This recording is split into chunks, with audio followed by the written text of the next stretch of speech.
قرآن پاک نے فرمایا وَلَقَدْ ذَرَأْنَا لِجَهَنَّمَ كَثِيرًا مِنَ الْجِنِّ وَالْإِنسِ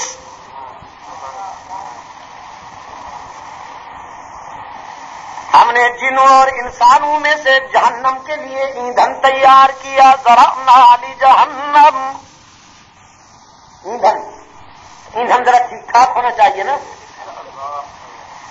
وَلَقَدْ ذَرَأْنَا لِجَهَنَّمَ كَثِيرًا مِنَ الْجِنِّ وَالْإِنسِ ہم نے جنوں اور انسانوں میں سے جہنم کے لیے ایندھن تیار کیا. لَهُمْ قُلُوبٌ لا يفقهون بها وَلَهُمْ أَعْيُنٌ لا يبصرون بها وَلَهُمْ آذَانٌ لا يسمعون بها أُولَئِكَ كَالْأَنْعَامِ بَلْ هُمْ أَضَلُّ ان کے دل تفقہ سے خالی ہیں، ان کی آنکھیں بصیرت سے محروم ہیں، ان کے کان حق کی سماعت سے خالی ہیں. تو پھر قرآن پاک نے فرمایا یہ دیکھنے میں تو انسان ہے لیکن کل انعام یہ مویشی اور جانور ہیں. قرآن کا غصہ ٹھنڈا نہیں ہوا، آگے بڑھے. بل ہم ازل یہ مویشیوں اور بہائم سے بھی بدتر ہیں، ان سے بھی گئے گزرے ہیں. مویشی اور بہائم اپنے مالک سے نمک حرامی نہیں کرتے. یہ ایسے بگڑے ہوئے جانور ہیں کہ اپنے محسن کو بھول بیٹھے ہیں.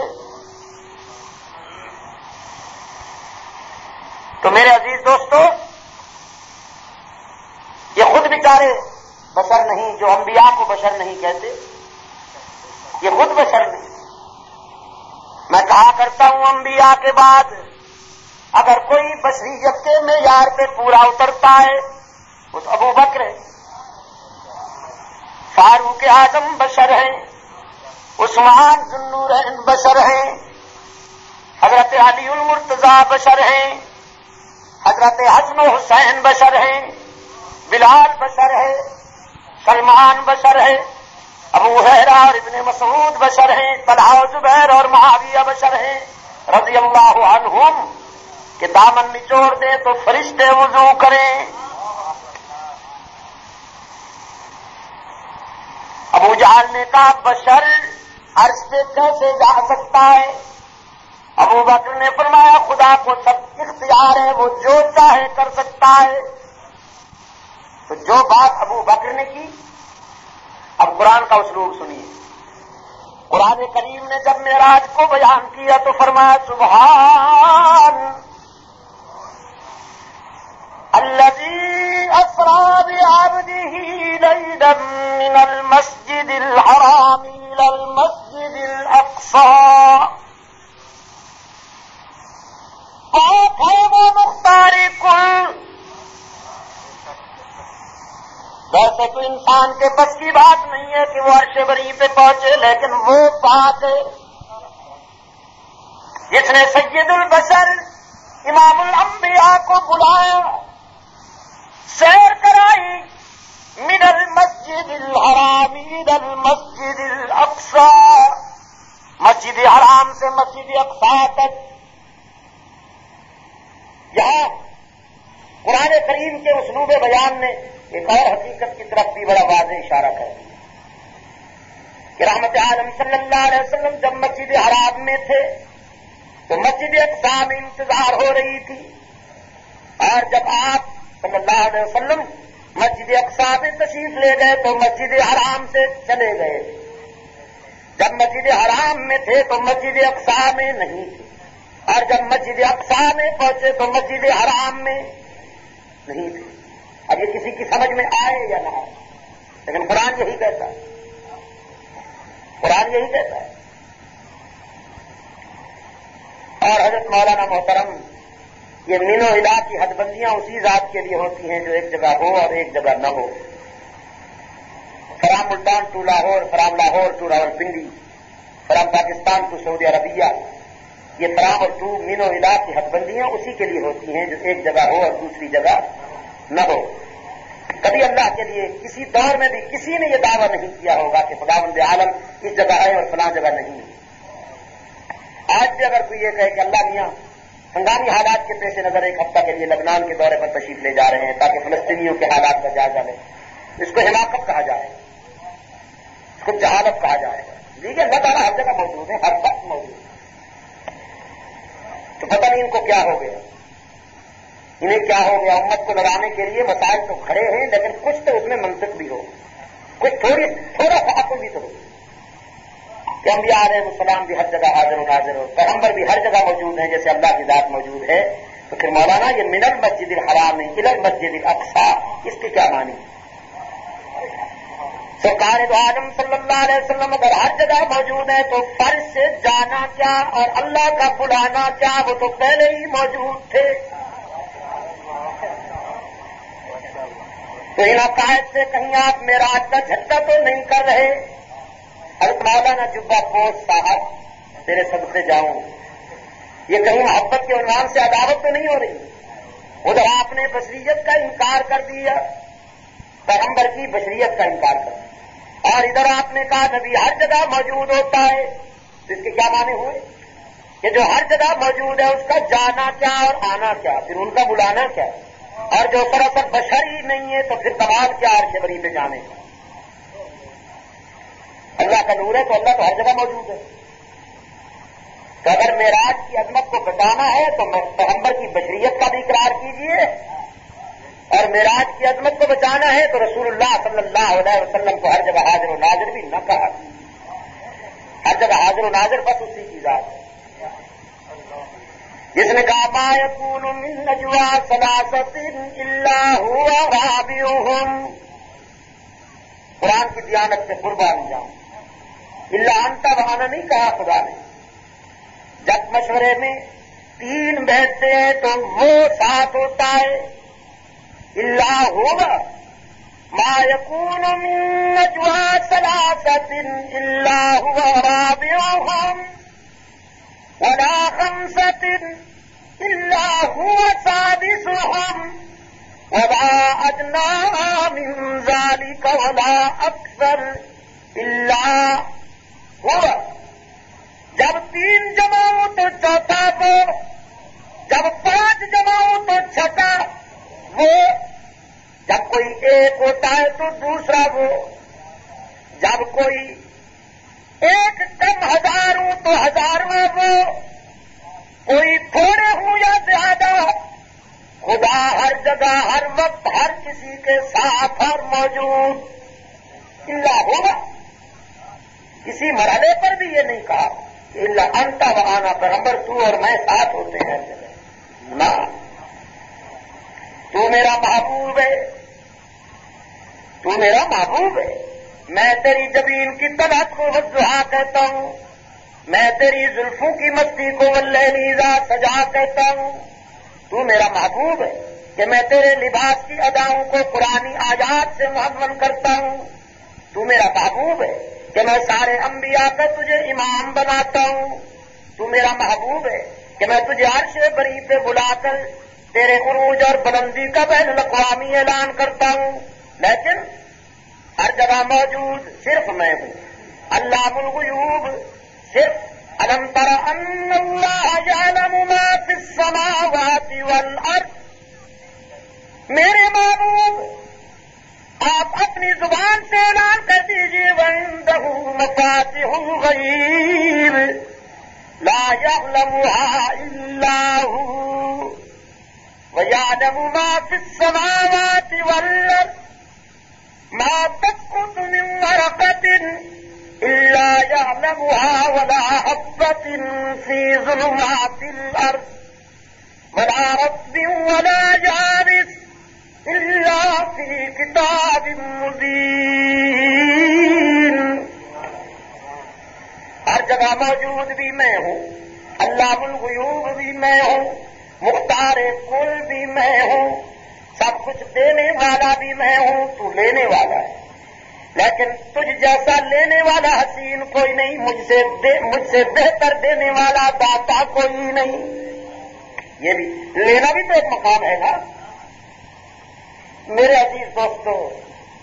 جناب ابو بکر تشریف لائے، حبیب کبریا صلی اللہ علیہ وسلم نے معراج کا واقعہ از اول تا آخر جناب ابو بکر کے سامنے بیان فرمایا۔ حضرت ابو بکر رضی اللہ تعالیٰ عنہ نے اپنے محبوب کی زبان سے واقعہ معراج کو سنتے جاتے ہیں اور وقت سے پر صدقتا کی مہریں لگاتے جاتے ہیں۔ حضور جو ہی وقفہ فرماتے ہیں ابو بکر مہر لگا دیتے ہیں صدقتا۔ میرے آقا آپ نے سچ فرمایا اور میرے آقا آپ نے سچ فرمایا۔ جب انسانی اپنا شعور بھول بھلیوں میں مبتلا تھا، جب فکر انسانی کلا بازیاں کھا رہا تھا اور سوچ رہا تھا کہ بشر عرش پر ابو بکر کے وجدان کی بلندیوں نے، ابو بکر کے عشق کی بلندیوں نے یہ مسئلہ ہے حل کر لیا ایک ہی جفت میں کہ عرض میرے آقا تیری معراج کے تو لوح قلم تک پہنچا، میری معراج کے میں تیرے قدم تک پہنچا۔ سرکار دو عالم صلی اللہ علیہ وسلم نے کریڈٹ دیا انت صدیق یا ابا بکر، اب قیامت تک تو صدیق کہلائے گا، تو صدیق کہلائے گا کہ تو نے اس وقت میرے موقف کی تصدیق کی جب پوری دنیا انکار کر رہی تھی یا لوگ حیران تھے یا لوگ سوچ رہے تھے، تو نے بے ساختہ میرے موقف کی تصدیق کی۔ اس لیے یہ کریڈٹ ہے بارگاہ نبوت سے کہ قیامت تک تو صدیق کہلائے گا۔ اور صدیق اس کو کہتے ہیں قرآن کی زبان میں کہ جس کی زبان پہ کبھی جھوٹ آ سکتا ہی نہیں۔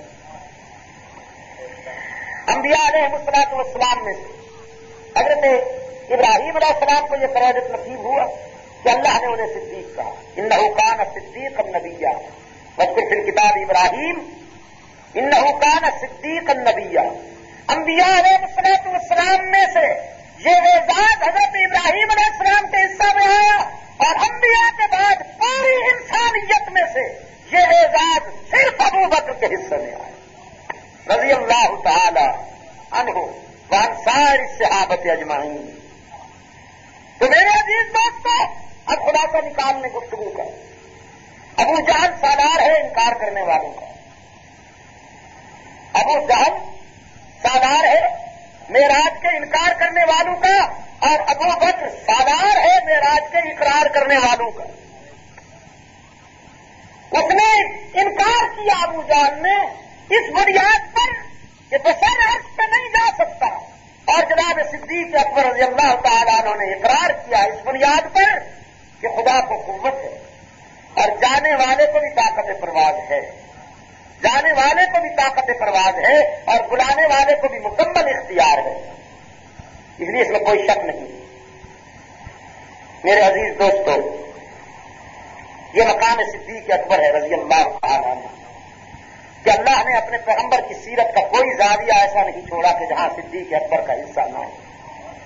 حضور اکرم صلی اللہ علیہ وسلم نے ہجرت فرمائی تو ابو بکر کندھوں پہ اٹھائے پھرتا ہے، حضور اکرم صلی اللہ علیہ وسلم معراج پہ گئے تو ابو بکر تصدیق کرتا ہے، اور ابو بکر کی تصدیق وہ ہے کہ پوری امت ابو بکر کے مقابلے میں حضور اکرم صلی اللہ علیہ وسلم کے بقول کہ اگر میری پوری امت کی محبت و عقیدت ترازو کے ایک پلڑے میں ڈال دی جائے اور دوسرے پلڑے میں ابو بکر کے ایمان کا کچھ حصہ، تو اللہ اس ترازو کو اٹھائے پوری امت کے مقابلے میں ابو بکر کی عقیدت اور ایمان کا وزن بڑھ جائے گا۔ اور وہ اسی لیے کہ اس کی اہمیت اتنی زیادہ ہے۔ سرکار دو عالم صلی اللہ علیہ وسلم کے مکتب کا یہ عظیم شاگرد صنعت رسول کے اس مقام پر پہنچا ہے کہ وہ ہمارا ساتھ موصوف ہو گیا۔ سرکار دو عالم صلی اللہ علیہ وسلم نے ایک مقام سے فرمایا جنت کے مختلف دروازے ہوں گے، ایک دروازہ ان لوگوں کے لیے ہوگا کہ جنہیں نماز میں بہت زیادہ شغف ہوتا ہے، من کان من اہل الصلاۃ دو یا من بعد الصلاۃ۔ ایک دروازہ مجاہدین کے لیے ہوگا کہ جو اللہ کے دین کی سربلندی کے لیے سر بکر پھرتے ہیں تو وہ بعد جہاد سے بلائے جائیں گے۔ ایک دروازہ ان لوگوں کے لیے ہوگا کہ جو اللہ کے دیے ہوئے رزق کو اللہ کے کمزور بندوں میں تقسیم کرتے ہیں اور اپنی خوشیوں میں دوسروں کو شامل کرتے ہیں تو ان کے لیے باب صدقہ ہو۔ ایک دروازہ روزہ داروں کے لیے ہوگا کہ جو اللہ کی خوشنودی کے لیے شدید گرمیوں میں اپنے آپ کو کھانے اور پینے سے روکے رکھتے ہیں تو انہیں باب الریان سے بلایا جائے. حلقہ رسالت میں یہ گفتگو ہو رہی تھی اور جناب ابو بکر رضی اللہ تعالیٰ عنہ بڑے توجہ اور انہماک سے اپنے آقا کے لبوں سے جھرنے والے صداقت کے پھولوں کو دیکھ رہے ہیں. اور کہتے ہیں حضور آپ کی امت میں کوئی ایسا خوش نصیب بھی ہے کہ جسے جنت کے ہر دروازے سے پکارا ہے. کوئی ایسا خوش نصیب بھی ہے آپ کی امت میں سے کہ جس جنت کے ہر دروازے سے بلایا جائے. نبوت سے تھوڑا سا توقع کرنا. حضور اکرم صلی اللہ علیہ وسلم نے ذرا سی خاموشی کی بات فرمایا ارجو ان تکون ابو بکر. یہ مجھے امید ہے کہ ابو بکر وہ آپ ہی ہوں گے جسے جنت کے ہر دروازے سے بلایا. اور ایک بات دل میں بٹھانے کی یہ ہے کہ یہاں اس بارگاہ میں مبالغہ نہیں ہوتا اور نہ غیر حقیقی دل جوئی کی جاتی ہے. جیسے یہاں ہمارے یہاں کوئی مبالغہ نہیں ہوتا اور نہ غیر حقیقی دل جوئی ہوتی ہے. یہ ماجن سے قول الہوا ان هو الا وحی یوحا کے معیار کی بات ہے کہ پیغمبر کی زبان سے کوئی بات وہ نکلتی نہیں جو وحی کے مطابق نہ ہو. تو جب اللہ کا رسول یہ کہتا ہے کہ مجھے امید ہے کہ آپ ہی وہ خوش نصیب ہیں کہ جنت کے ہر دروازے سے اسے بلایا جائے گا، تو اس میں کوئی شک نہ ہوا. اور بلا مبالغہ ہم اور آپ اس نتیجے پہ پہنچ گئے کہ جناب صدیق اکبر رضی اللہ تعالیٰ عنہ انبیاء کے بعد وہ خوش قسمت انسان ہیں کہ اس میں ہر نیکی انتہا کو پہنچ گئی. ذوق جہاد بھی انتہا کو پہنچا ہے، ذوق نماز بھی انتہا کو پہنچا ہے، ذوق صوم زکات اور خیرات بھی انتہا کو پہنچا ہے. انبیاء کے بعد اتنی خوبیاں کسی اور انسان میں جمع نہیں ہو سکتی جو جناب صدیق اکبر میں جمع ہو گئی. اس لیے اللہ کے رسول صلی اللہ علیہ وسلم نے یہ تمغہ عطا فرمایا کہ آپ ان خوش نصیبوں میں سے ہیں کہ جنہیں جنت کے ہر دروازے سے بلایا جائے.